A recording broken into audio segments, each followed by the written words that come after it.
Quick question, what's the worst uniform in the league right now? Anyway, power rankings.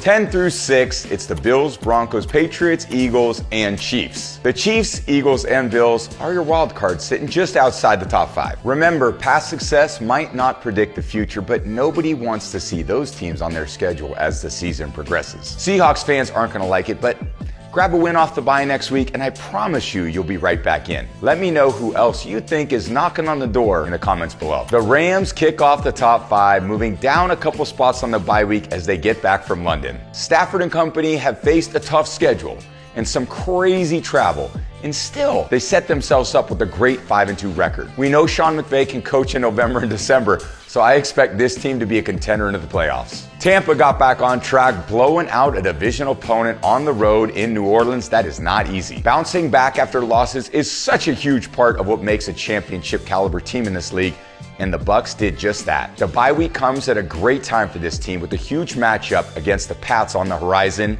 Game of the year alert?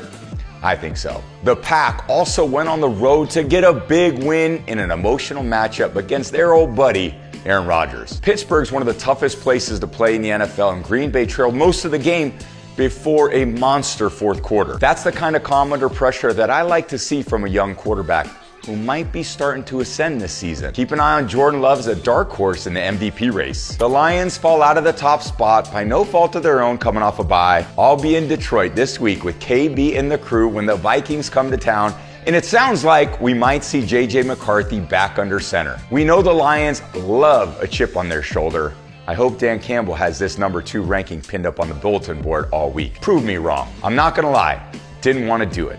But I can't ignore 7-1.